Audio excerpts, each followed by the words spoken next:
Welcome everyone. In this video, we will explain the full story of Joker 2's. But before starting the story, let me tell you that Joker 2 Sek is essentially a musical movie, meaning that music is used more than dialogues in the film. Therefore, there are many scenes in the movie where only songs are used to explain the scene. But don't worry, I will break down those scenes for you in a simple manner. Another important thing about Joker 2's is that the story picks up exactly where Joker 1 ended. So before we dive into Joker 2 Twix, I'll give you a brief overview of what's happened in Arthur's life up until now. In this movie, we are shown the story of a man named Arthur. He was abandoned by his parents when he was born and was later adopted by a woman. However, this woman lived with her boyfriend, and when Arthur grew a little older, the boyfriend, his adoptive mother's boyfriend, would beat him terribly. This caused a lot of psychological damage to Arthur, and he began to experience trauma at a very young age. Despite witnessing this abuse, Arthur's adoptive mother didn't do anything to stop it. Instead, she would pacify him by telling him a story where she described Arthur as a great comedian who always makes people laugh, and everyone around him is happy because of him. She would constantly repeat this story to him. Due to his mental trauma, Arthur started believing in his mother's words and began to think that he was actually a very good comedian who could make others laugh. This belief led Arthur to aspire to become a comedian.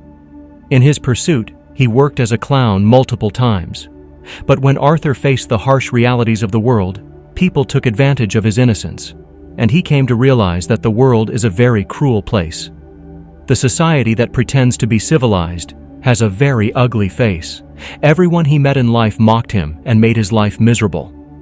As a result of all this, Arthur developed another personality within himself, one completely different from his own. This was the personality of Joker. Arthur, in reality, is an innocent person who always treated others kindly and never thought ill of anyone. But his other personality, the Joker, was not innocent at all. Whoever wronged Arthur would be punished by the Joker. As we saw, when Joker's personality emerged, he killed all those who tried to make fun of Arthur or beat him. However, it was very difficult for Arthur to explain that he hadn't committed the murders. Joker had. Thus, Arthur was blamed for all the murders, deemed guilty, and sent to jail. Joker 2 begins with Arthur's life in jail. Here, Arthur is serving time for the murders committed by Joker. We see Arthur's life in jail, where he is kept with other prisoners. The police officers also treat him very badly, but since Arthur is an innocent person, he doesn't say anything and doesn't wish harm upon anyone. But everyone else thinks of him as Joker and treats him badly. No one realizes that it was the Joker who committed those crimes, not Arthur. While in jail, Arthur meets a girl named Harley Quinn, portrayed by Lady Gaga in the movie. When Harley Quinn meets Joker, she tells him that she likes him because she was fascinated by the live television murder Joker had committed, and she had watched that scene over 20 times. Arthur then asks her what she's doing in jail and how she ended up there. Harley Quinn explains that her mother had always called her a psycho, but she believed she was perfectly fine. She was so frustrated with her parents that she burned down the entire apartment her mom lived in, killing her in the process, which landed her in jail.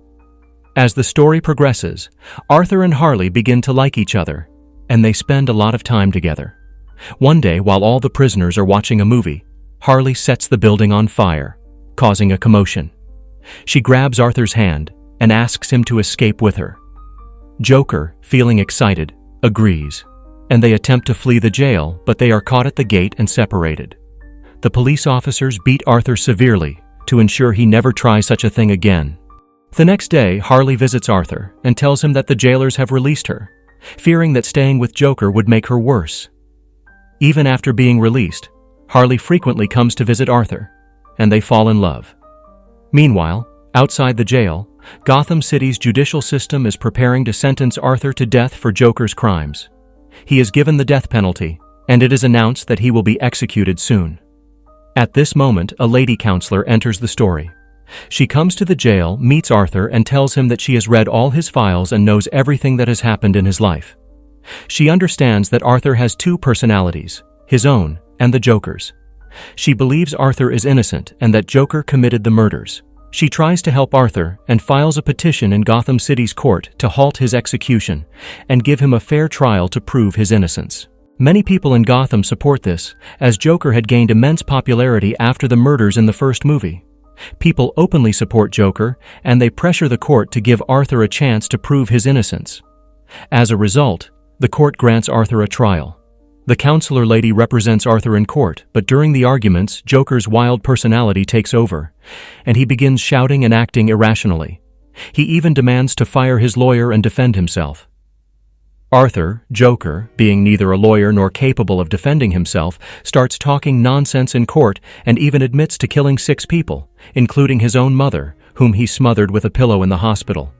After hearing all of this, the judge and jury declare Arthur guilty and sentence him to death. However, just as the judge passes the sentence, Joker's supporters attack the court. They crash a bomb-laden vehicle into the courthouse, causing an explosion, and in the chaos they find the badly injured Joker and take him away in their car. As they drive, Joker escapes from the car and runs away. Eventually, the police catch him and send him back to jail. One day, while Arthur is sitting with the other inmates, a police officer comes and tells him someone wants to meet him. As Arthur walks down the corridor, a fellow prisoner approaches and stabs him to death, possibly as part of a plot by the police. And with Arthur's Joker's death, the movie ends. So if you liked this video, then definitely like and subscribe. And you can watch this video in which I have told the whole story of Joker 1.